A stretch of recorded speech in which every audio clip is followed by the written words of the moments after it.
हिंदू धर्म में एकादशी का व्रत बहुत पवित्र माना जाता है। हिंदू पंचांग के अनुसार हर महीने 2 एकादशी आती हैं, लेकिन चैत्र माह की शुक्ल पक्ष वाली एकादशी को कामदा एकादशी कहा जाता है, जिसका अपना एक खास महत्व है।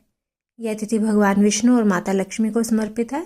धार्मिक मान्यताओं के अनुसार यह व्रत करने से साधक के जीवन में सुख समृद्धि का वास बना रहता है। पंचांग के अनुसार इस बार कामदा एकादशी का व्रत 8 अप्रैल को रखा जाएगा।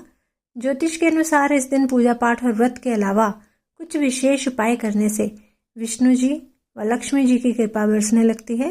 आइए जान लेते हैं इस दिन किए जाने वाले कुछ उपायों के बारे में और साथ ही व्रत कथा के बारे में। हरे कृष्णा, राधे राधे। आप सभी का बहुत बहुत धन्यवाद मेरे चैनल पर आने के लिए। आज की वीडियो का विषय है कामदा एकादशी पर किए जाने वाले कुछ उपाय और साथ में व्रत कथा। अगर आप मेरे चैनल पर नए हैं तो मेरे चैनल को सब्सक्राइब कर लीजिए और साथ ही बेल आइकन को भी प्रेस कर दीजिए ताकि हर वीडियो की नोटिफिकेशन आपको मिलती रहे। और अगर वीडियो अच्छी लगे तो कृपया वीडियो को लाइक कीजिएगा, शेयर कीजिएगा, एक कमेंट ज़रूर कर दीजिएगा। आइए पहले जान लेते हैं उपायों के बारे में। सबसे पहला उपाय है विष्णु जी व लक्ष्मी जी की कृपा पाने के लिए। अगर आप भगवान विष्णु और माता लक्ष्मी की कृपा पाना चाहते हैं तो कामदा एकादशी के दिन तुलसी के पौधे की पूजा करें और विष्णु सहस्त्र नाम का पाठ करें। इसके साथ ही ज़रूरतमंदों को दान दें। अगला उपाय है व्यापार में तरक्की के लिए। अगर आपका व्यापार ठीक से नहीं चल रहा है और इसमें नुकसान का सामना करना पड़ रहा है तो कामदा एकादशी के दिन 11 गोमती चक्र और 3 एकाक्षी नारियल लेकर किसी मंदिर में स्थापित करें और धूप दीप से विधिवत पूजा करें। फिर इन्हें एक पीले कपड़े में बांधकर अपनी दुकान या ऑफिस के मुख्य द्वार पर लटका दें। मान्यता है कि ऐसा करने से व्यापार में रुकावटें दूर होंगी और काम धीरे धीरे बढ़ने लगेगा। अगला उपाय है तुलसी का। कामदा एकादशी के दिन शाम को तुलसी के पौधे के नीचे घी का दीपक जलाएं और भगवान विष्णु का ध्यान करते हुए तुलसी की 7 परिक्रमा करें। माना जाता है कि इससे पूरे परिवार की सेहत अच्छी बनी रहती है। अगला उपाय है फंसा हुआ धन वापस पाने के लिए। ज्योतिष के अनुसार फंसे हुए धन को प्राप्त करने के लिए कामदा एकादशी के दिन 1 गोमती चक्र लेकर रात के समय घर के बाहर किसी शांत जगह पर एक छोटा गड्ढा खोदें। उसके बाद भगवान विष्णु का नाम लेते हुए वह गोमती चक्र उसमें दबा दें और प्रार्थना करें कि अटका हुआ पैसा जल्दी ही आपको वापस मिले। ऐसा करने से आपको धन वापस मिल सकता है। अगला उपाय, अगर आप निरंतर रूप से आर्थिक उन्नति चाहते हैं तो कामदा एकादशी के दिन स्नान आदि से निवृत्त होकर साफ कपड़े पहनकर तुलसी के पौधे के सामने घी का दीपक जलाएं और ओम नमो भगवते नारायणाय बोलते हुए 11 बार तुलसी के पौधे को प्रणाम करें। अगला उपाय है अगर आपके बिजनेस का फ्लो धीमी गति से चल रहा है तो भगवान श्री विष्णु की पूजा के समय एक पीले रंग का कपड़ा लें। अब उसमें 2 हल्दी की गांठ, 1 चांदी का सिक्का और 1 पीले रंग की कोड़ी रखकर उस कपड़े में गांठ लगाकर पोटली बना लें। अगर आप चांदी का सिक्का रखने में समर्थ नहीं हैं तो साधारण कोई भी रुपए का सिक्का उस पोटली में रख सकते हैं। अब उस पोटली को भगवान का आशीर्वाद समझकर और अपने धन रखने वाले स्थान पर रख लें। ऐसा करने से आपका व्यापार तेज गति से चलने लगेगा। अगला उपाय, अगर आपके दाम्पत्य जीवन में मधुरता नहीं है और आपके रिश्ते की ऊष्मा कम हो गई है तो कामदा एकादशी वाले दिन 1 कच्चा जटा वाला नारियल लेकर उसे पीले कपड़े में लपेट लें। अब नारियल पर उस कपड़े को मोली की सहायता से बांध दें और भगवान श्री विष्णु के मंदिर में अर्पित कर दें। ऐसा करने से आपको लाभ होगा। अगर आपके मनपसंद विवाह में लंबे समय से दिक्कतें आ रही हैं तो स्नान आदि के बाद श्री विष्णु और माँ लक्ष्मी की मूर्ति या फोटो के आगे बैठकर ओम लक्ष्मी नारायणाय नमः मंत्र का 1 माला जाप करें। 108 बार जाप होता है एक माला में। यह जाप करना ज़रूरी है। जप पूरा होने के बाद हाथ जोड़कर श्री विष्णु और माँ लक्ष्मी से अपने मनपसंद विवाह की सफलता के लिए प्रार्थना करनी चाहिए। अगला उपाय है, अगर आपके पारिवारिक जीवन में परेशानी चल रही है या परिवार के सदस्यों के बीच अनबन चल रही है, जिसके चलते कोई एक दूसरे से अच्छे से बात नहीं करता, तो आज यानी कामदा एकादशी वाले दिन श्री विष्णु की पूजा के समय दक्षिणावर्ती शंख में जल भरकर भगवान विष्णु को अर्पित करें।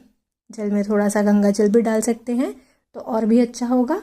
पूजा के बाद शंख में भरे उस जल को परिवार के सब सदस्यों में प्रसाद के रूप में बांट दें तो उससे आपको लाभ होगा। अगला उपाय है, अपने दाम्पत्य जीवन को सुखमय बनाने के लिए भगवान विष्णु की विधिवत पूजा करने के बाद केले के वृक्ष में जल अर्पित करें और साथ ही शुद्ध घी का दीपक जलाएं। फिर दोनों हाथ जोड़कर सिर झुकाकर वृक्ष को प्रणाम करें और भगवान से प्रार्थना करते हुए आप घर वापस आ सकते हैं। अगला उपाय है, अगर आपको लंबे समय से अच्छी नौकरी नहीं मिल पा रही है या प्रमोशन आपका अटका हुआ है, तो कामदा एकादशी वाले दिन एक कच्चे मिट्टी के घड़े में गेहूं भरकर उस पर ढक्कन लगाकर घड़े को किसी सुपात्र ब्राह्मण को दान कर दें और अपनी बेहतरी के लिए उनके पैर छूकर आशीर्वाद लें। इससे आपको लाभ होगा। अगला उपाय, अगर आप लंबे समय से कर्ज के बोझ से परेशान हैं तो कामदा एकादशी वाले दिन स्नान आदि के बाद पीपल के वृक्ष पर 11 बार कच्चा सूत लपेटते हुए परिक्रमा करें। परिक्रमा पूरी करने के बाद पीपल के जड़ में जल अर्पित करें और हाथ जोड़कर कर्ज से जल्दी मुक्ति पाने के लिए प्रार्थना करें। आपको लाभ अवश्य होगा। अगला उपाय, अगर आप कामदा एकादशी वाले दिन किसी शुभ कार्य के लिए घर से बाहर जा रहे हैं तो घर से निकलते समय हल्दी का तिलक लगाकर जाएं। आपके सारे काम बनेंगे। लेकिन अगर आप कुछ दिनों बाद या किसी महत्वपूर्ण कार्य से बाहर जाने वाले हैं या किसी बिजनेस मीटिंग के लिए जाने वाले हैं तो एक कच्चे सूत को लंबा सा धागा लेकर उसे हल्दी से रंग दें और श्री हरि के चरणों में लगाकर उस धागे में 7 गांठें बांधकर अपने पास रख लें। तो जब भी आप जाएं तो इस धागे को अपनी जेब में रख कर जाएं, इससे भी आपको लाभ होगा। अगला उपाय, अंतिम उपाय, अगर लाख कोशिशों के बाद भी आपकी आर्थिक स्थिति डामाडोल बनी हुई है, आपको कोई धन लाभ नहीं हो पा रहा है, तो कामदा एकादशी वाले दिन श्री विष्णु के निमित्त कामदा एकादशी का उपवास रखें और साथ ही पीले रंग के रेशमी कपड़े में 7 हल्दी की गांठ बांधकर केले के पेड़ के नीचे रखाएं और प्रार्थना करें। आपको अवश्य ही लाभ होगा। आगे व्रत कथा को जान लेते हैं। चैत्र मास की अमावस्या को हमारे भारतीय संवत की अंतिम तिथि होती है और इसकी अगली प्रतिपदा को प्रारंभ हो जाता है हमारा नया संवत और भगवती दुर्गा के नवरात्रे।